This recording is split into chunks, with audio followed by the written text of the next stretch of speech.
आज के इस क्लास में हम बताने वाले हैं कक्षा 7 के विज्ञान से अध्याय 15 बतलाएंगे और इसका नाम है जीवों में श्वसन।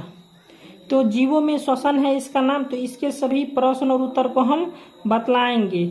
आप लोग वीडियो को शुरू से लेके अंत तक देखिए और हमारे चैनल पर नए हैं तो चैनल को सब्सक्राइब करके घंटी को बजा दीजिए। तो चलिए अब हम प्रश्न की ओर बढ़ते हैं। यहाँ देख लीजिए, ये अभ्यास है। प्रश्न अध्याय 15 का जो है यह अभ्यास है। पहला प्रश्न है, सही उत्तर पर सही का निशान लगाइए। तो एक का कॉम में दिया हुआ, अंतः श्वसन के समय पसलियाँ क्या होती है कि ऊपर और बाहर की ओर गति करती है। तो इसका हो जाएगा ऑप्शन नंबर 3 हो जाएगा। इसके बाद ख में है, उच्च श्वसन के समय पसलियाँ क्या करती हैं कि उच्च समय जो है सो नीचे और अंदर की ओर गति करती है। ठीक है। इसके बाद ग में है, मछली में श्वसन के लिए अंग है। तो मछली किस श्वसन अंग से सांस लेते हैं? गलफरा से जो है सो मछली सांस लेते हैं। उसके बाद घ में है, श्वसन के फलस्वरूप गैस निकलती है। तो श्वसन के फलस्वरूप कौन सी गैस निकलती है? कार्बन डाइऑक्साइड निकलती है।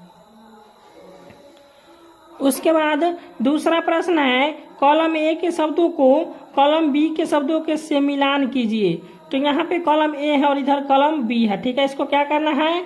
मिलान करना है। तो यहाँ पे एक में दिया रंध्र। तो रंध्र किस में पाया जाता है? पौधे में क्या पाया जाता है? रंध्र पाया जाता है। उसके बाद 2 में फेफड़ा। फेफड़ा किस में होता है? मनुष्य में जो है फेफड़ा होता है। उसके बाद 3 में है गलफरा। गलफरा किस में होता है? मछली में जो है गलफरा होता है। उसके बाद 4 में त्वचा। त्वचा किस में होता है? केचुआ में जो है त्वचा होता है। जैसे ही आप नमक डालिएगा तो वो केचुआ सट जाता है। ठीक है। उसके बाद तीसरा प्रश्न है, रिक्त स्थानों की पूर्ति कीजिए। तो रिक्त स्थान की पूर्ति करना है। तो यहाँ पे एक में है, अंतः श्वसन में क्या होता है? O2 यानी कि ऑक्सीजन गैस प्रयुक्त होता है, तथा उच्च श्वसन में क्या होता है कि CO2 यहाँ पर हो जाएगा कार्बन डाइऑक्साइड विमुक्त होता है। उसके बाद 3 में है, कार्बन डाइऑक्साइड चूने के पानी को क्या करता है? दूधिया कर देता है। उसके बाद 3 में है, ऑक्सीजन की उपस्थिति में होने वाले श्वसन का जो है सो ऑक्सी श्वसन कहलाती है। उसके बाद 4 में है, अनऑक्सी श्वसन जो है सो ऑक्सीजन की उपस्थिति में होता है। यहाँ पे O2 मिस हो जाता है ऑक्सीजन। ठीक है। तो O2 जो है सो ऑक्सीजन हो गया की अनुपस्थिति में होता है। तो अनऑक्सी श्वसन जो है सो ऑक्सीजन की अनुपस्थिति में होता है। ठीक है। तो अब तो यहाँ पे 4 नंबर प्रश्न है, श्वसन कितने प्रकार के होते हैं? तो श्वसन मुख्यतः 2 प्रकार के होते हैं। पहला हो जाएगा ऑक्सी श्वसन और दूसरा हो जाएगा अनऑक्सी श्वसन। उसके बाद 5वां प्रश्न है कि अनऑक्सी श्वसन क्या है?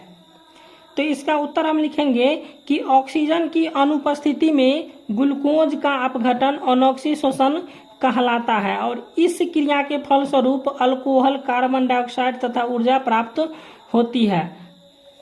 तो अनऑक्सी श्वसन किसे कहते हैं? तो ऑक्सीजन की अनुपस्थिति में ग्लूकोज का अपघटन अनऑक्सी श्वसन कहलाता है। ठीक है। उसके बाद 6 नंबर प्रश्न है, श्वसन की क्रिया में ऑक्सीजन का महत्व बताएं। तो श्वसन की क्रिया में ऑक्सीजन का क्या महत्व है? तो इसका उत्तर हम लिखेंगे, ऑक्सीजन जीवन के लिए उपयोगी है। जो ऑक्सीजन ग्रहण करते हैं वह कोशिकीय श्वसन की क्रिया करता है।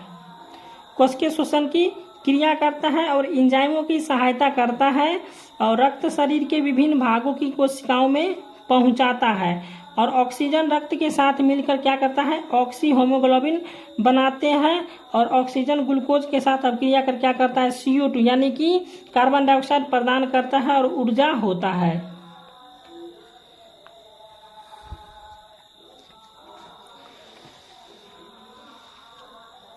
उसके बाद 7वां प्रश्न है कि अंतः श्वसन उच्च श्वसन में क्या अंतर है? तो अंतः श्वसन और उच्च श्वसन में अंतर बतलाना है। तो अंतः श्वसन और उच्च श्वसन में यहाँ पे अंतर लिखा हुआ है। ठीक है, चलिएगा हम किताब में देख लेते हैं अंतः श्वसन और उच्च श्वसन में अंतर। चलिए यहीं से पढ़ लीजिए। यहाँ पे 7 का उत्तर है कि अंतः श्वसन एक यांत्रिक क्रिया है। अंतः श्वसन के समय पसलियां ऊपर और बाहर की ओर गति करती है तथा डायफ्राम जो है सो नीचे की ओर गति करता है, जिसके कारण जो है स्वच्छ गुहा का आयतन बढ़ जाता है और वायु फेफड़ों में प्रवेश कर जाते हैं। अतः सांस लेना की प्रक्रिया को अंतः श्वसन कहते हैं।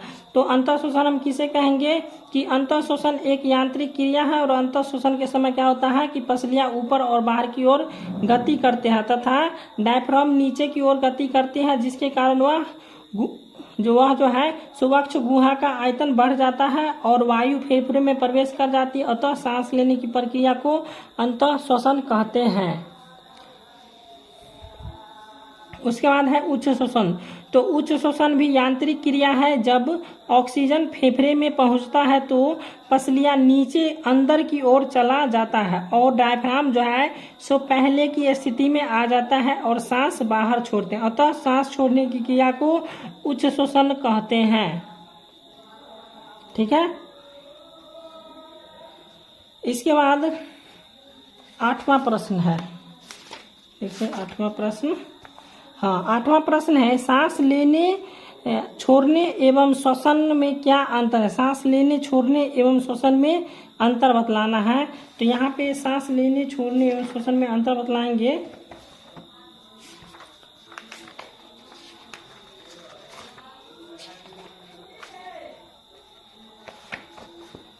तो ये हो जाएगा, ठीक है, यहाँ पे सांस लेने एवं छोड़ने अंतःश्वसन में यहाँ पे अंतर हो जाएगा। उसके बाद 9वां प्रश्न है ऑक्सीशोषण तथा अनॉक्सीशोषण एक दूसरे से किस प्रकार भिन्न है। तो ऑक्सीशोषण और अनॉक्सीशोषण एक दूसरे से किस प्रकार भिन्न है, इसका यहाँ पे है।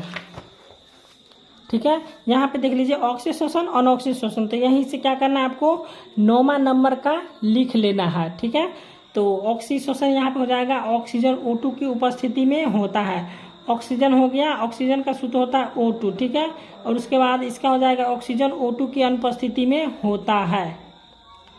उसके बाद इसका 2 में लिखेंगे ग्लूकोज पूर्ण रूपेण कार्बन डाइऑक्साइड यानी CO2 तथा जल H2O। तो जल का सूत्र क्या होता है H2O, जल का सूत्र क्या होता है H2O और कार्बन डाइऑक्साइड का सूत्र होता है CO2। उसके बाद ऑक्सीजन का सूत्र होता है O2। ठीक है, याद कर लीजिएगा इसको। और H2O में ऑक्सीकृत होता है और अधिक ऊर्जा मुक्त होती है।